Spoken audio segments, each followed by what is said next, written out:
ராகுல் காந்தியின் இந்திய ஒற்றுமை நீதிக்கான பயண நிறைவையொட்டி மும்பையில் பிரம்மாண்ட பொதுக்கூட்டம். பாஜகவை வீழ்த்துவதே இலக்கு என இந்தியா கூட்டணி தலைவர்கள் பங்கேற்று பேச்சு.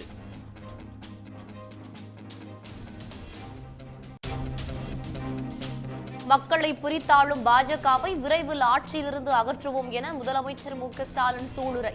மும்பையை அடைந்த இந்தியா கூட்டணி விரைவில் டெல்லியை அடையும் என்றும் உறுதி.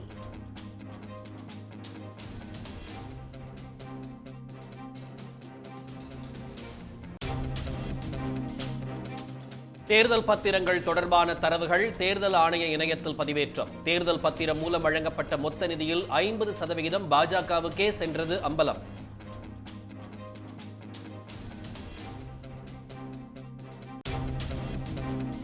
தேர்தல் பத்திரம் மூலம் பாஜக 8250 கோடி ரூபாய் நன்கொடை பெற்றது உறுதியானது.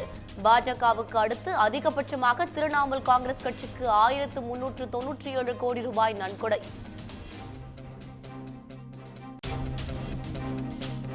தேர்தல் பத்திர ஊழலால் பாஜகவின் முகமூடி கிழிந்துள்ளதாக முதலமைச்சர் மு.க.ஸ்டாலின் விமர்சனம். நிறுவனங்களை மிரட்டி பாஜக பணம் பறித்தது அம்பலமாகி இருப்பதாகவும் கருத்து.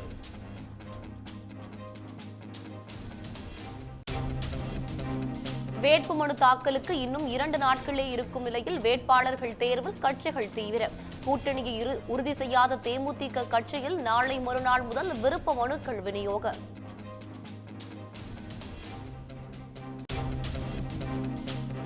அதிமுக கூட்டணியில் பாமகவுக்கு 7 தொகுதிகள், 1 மாநிலங்களவை சீட் வழங்க சம்மதம் என தகவல். எடப்பாடி பழனிசாமியை பாமக எம்எல்ஏ அருள் சந்தித்த நிலையில் நாளை அதிகாரப்பூர்வ அறிவிப்பு வெளியாகிறது.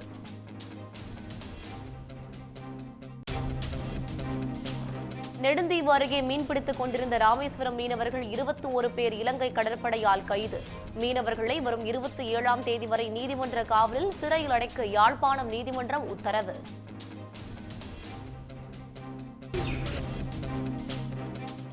தமிழ்நாடு முழுவதும் தேர்தல் பறக்கும் படையினர் அதிரடி சோதனை. மதுரையில் மத்திய தொழில் படையினர் கொடி அணிவகுப்பு.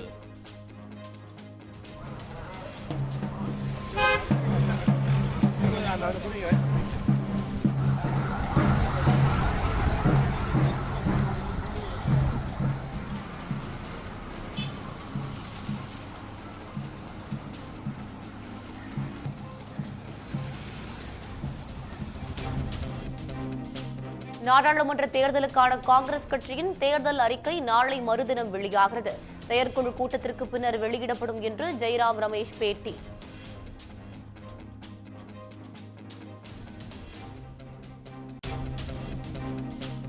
அருணாச்சல், சிக்கிம் சட்டப்பேரவை தேர்தலுக்கான வாக்கு எண்ணிக்கை தேதி மாற்றம். ஜூன் 4ஆம் தேதிக்கு பதில் ஜூன் 2ஆம் தேதியே வாக்குகள் எண்ணப்படும் என தேர்தல் ஆணையம் அறிவிப்பு.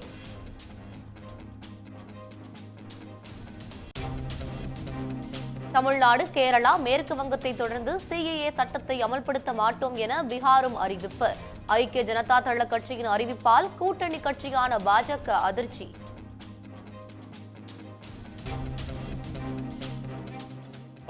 ஆண்டுகளுக்கு பிறகு கேரள ரசிகர்களை சந்திக்க தமிழக வெற்றிக் கழக தலைவர் விஜய் திட்டம். கேரளாவில் நடைபெறும் படப்பிடிப்பிற்கிடையே ரசிகர்கள் சந்திப்பிற்கு ஏற்பாடு என தகவல்.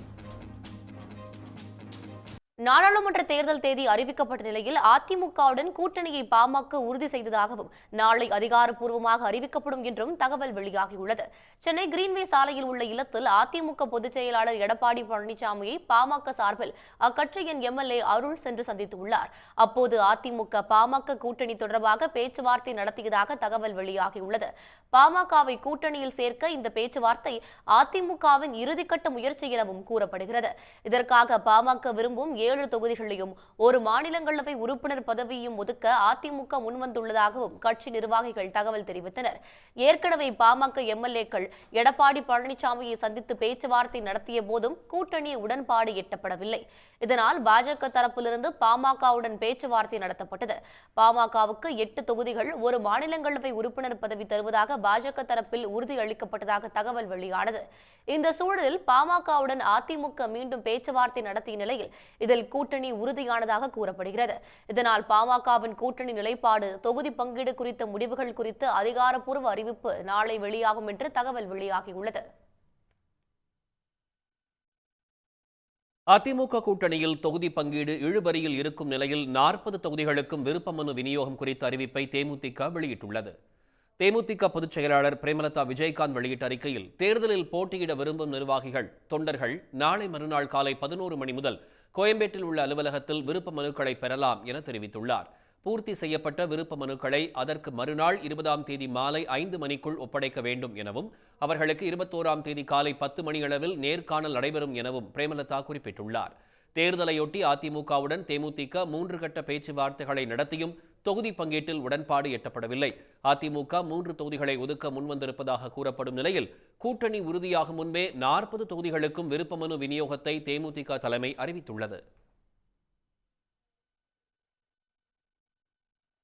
நெடுந்தீவு அருகே இலங்கை கடற்படையால் சிறைபிடிக்கப்பட்ட மீனவர்கள் 21 பேரை வரும் 27ஆம் தேதி வரை நீதிமன்ற காவலில் சிறையில் அடைக்க யாழ்ப்பாணம் நீதிமன்றம் உத்தரவிட்டுள்ளது. ராமேஸ்வரத்தைச் சேர்ந்த 21 மீனவர்களை நேற்றைய தினம் 2 விசைப்படகுகள் மூலம் மீன்பிடிக்க கடலுக்குள் சென்றனர். அவர்கள் கச்சத்தீவு மற்றும் நெடுந்தீவு அருகே மீன்பிடித்துக் கொண்டிருந்த போது அங்கே இலங்கை கடற்படையினர் ரோந்து பணிக்காக வந்துள்ளனர். இந்நிலையில் மீன்பிடித்துக் கொண்டிருந்த தமிழ்நாடு மீனவர்கள் 21 பேரையும் அவர்களுடைய 2 விசைப்படகுகளையும் எல்லை தாண்டி மீன்பிடித்ததாக கூறி கைது செய்துள்ளனர். இந்நிலையில் இலங்கை கடற்படையினரால் தமிழ்நாடு மீனவர்கள் தொடர்ந்து தாக்குதலுக்கு உள்ளாவதும் கைது செய்யப்படுவதும் மீனவர்கள் மத்தியில் கடும் கொந்தளிப்பை ஏற்படுத்தியுள்ளது. இன்றைக்கு ராமேஸ்வரத்தில் 2 படகையும் 21 மீனவரையும் சிறைபிடிச்சிட்டாங்க. இது தொடர் கதையாக இருக்குது. உடனே மத்திய அரசு தலையிட்டு இந்த மீனவர்களின் படகுகளை விடுவிக்கணும். கைது செய்யப்பட்ட மீனவர்களை விடுவிக்கவும், கச்சத்தீவு போன்ற பாரம்பரிய இடங்களில் மீன்பிடிக்க ஒன்றிய அரசு நடவடிக்கை எடுக்க வேண்டும் என்று மீனவர்கள் வலியுறுத்தியுள்ளனர். கைது செய்யப்பட்ட மீனவர்கள் 21 பேரையும் வரும் 27ஆம் தேதி வரை நீதிமன்ற காவலில் சிறையில் அடைக்க யாழ்ப்பாணம் நீதிமன்றம் உத்தரவிட்டுள்ளது. தேர்தல் பத்திரங்கள் மூலம் வழங்கப்பட்ட நன்கொடையில் அதிகபட்சமாக பாஜகவுக்கு 8250 கோடி ரூபாய் சென்றுள்ளது. இது ஒட்டுமொத்த தேர்தல் பத்திர நன்கொடையில் 50 விழுக்காடாகும்.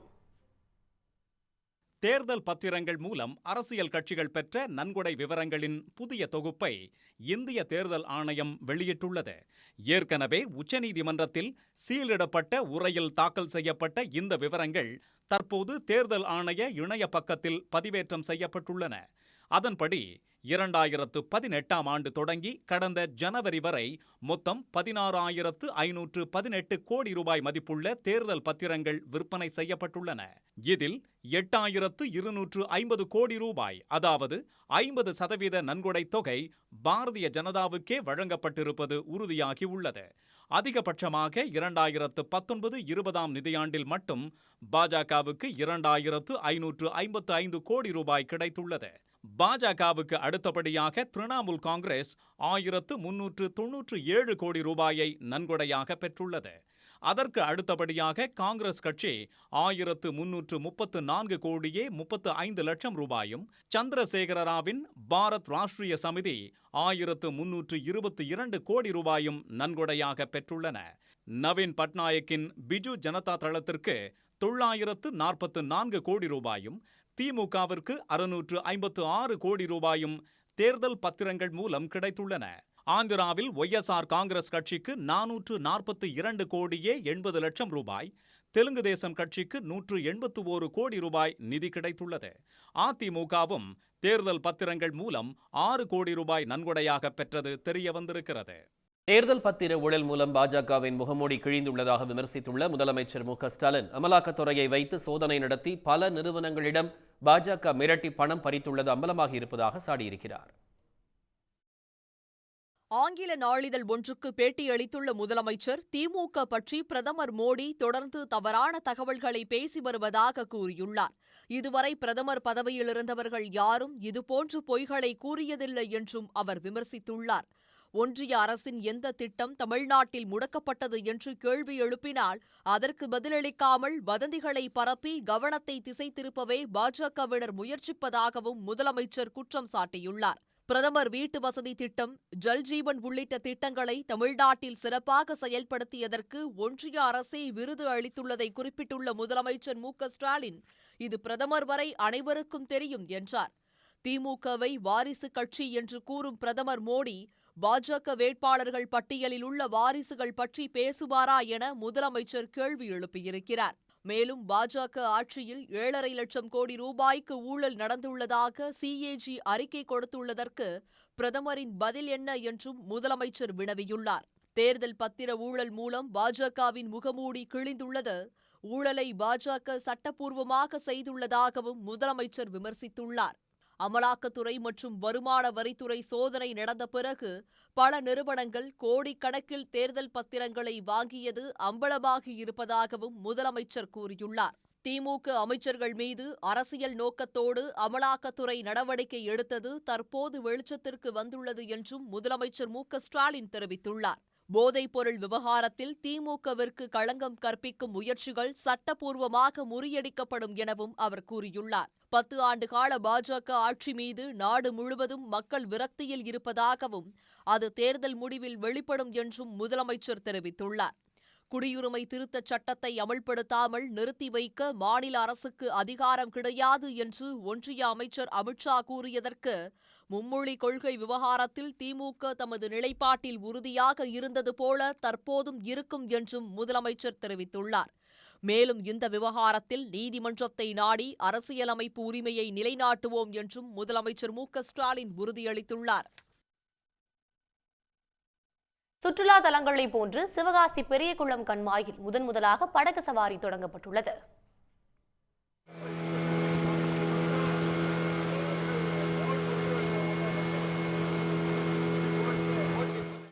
சிவகாசி நகரின் நீர் ஆதாரமாக திகழும் பெரியகுளம் கண்மாய் தற்போது தண்ணீர் நிரம்பி ரம்மியமாக காட்சியளிக்கிறது. இதனைக் கண்டு சிவகாசி காங்கிரஸ் எம்எல்ஏ அரசன் அசோகனின் முயற்சியில் கண்மாயில் படகு சவாரி விட நடவடிக்கை எடுக்கப்பட்டுள்ளது. பாதுகாப்பு கவசம் அணிந்த பயணிகளை மோட்டார் படகில் ஏற்றி மையப்பகுதியில் உள்ள அடர்வனத்தை சுற்றி வருமாறு சவாரிக்கு ஏற்பாடு செய்யப்பட்டுள்ளது. மாவட்ட நிர்வாகத்தின் அனுமதியுடன் தொடங்கப்பட்டுள்ள படகு சவாரி சிவகாசி மக்களை மகிழ்ச்சியில் ஆழ்த்தியுள்ளது.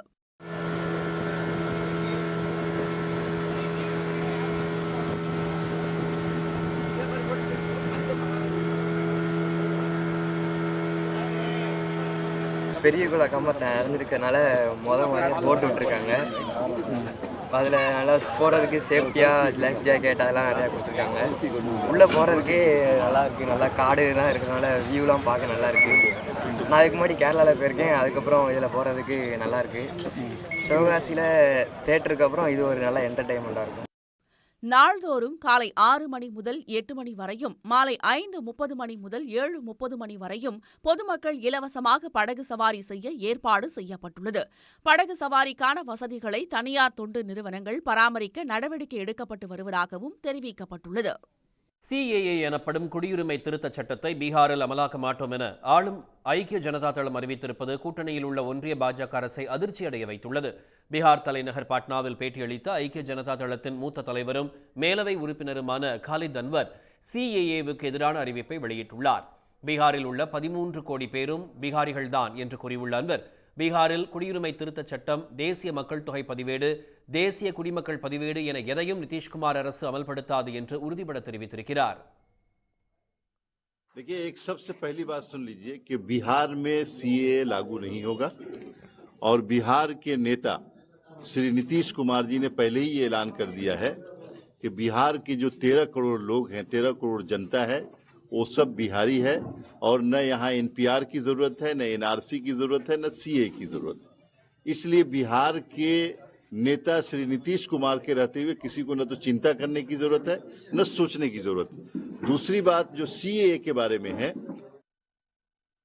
4 ஆண்டுகளுக்கு பின்னர் கடந்த வாரம் ரமலான் நோன்பு துவக்க நாளில் அமல்படுத்தப்பட்ட சிஏஏ சட்டம் இஸ்லாமியர்களுக்கு எதிரானது என காங்கிரஸ், இடதுசாரிகள், ஆம் ஆத்மி, திமுக, திரிணாமுல் காங்கிரஸ் உள்ளிட்ட கட்சிகள் எதிர்த்து வருகின்றன. மதச்சார்பின்மையை பறைசாற்றும் இந்திய அரசியலமைப்பின் கட்டுமானத்தையே சிஏஏ சட்டம் தகர்த்துவிடும் என்றும், மத ரீதியான பாகுபாட்டுக்கு வெளிப்படையான சட்ட அங்கீகாரம் அளிக்கும் சட்டம் என்றும் இந்த கட்சிகள் சாடி வருகின்றன.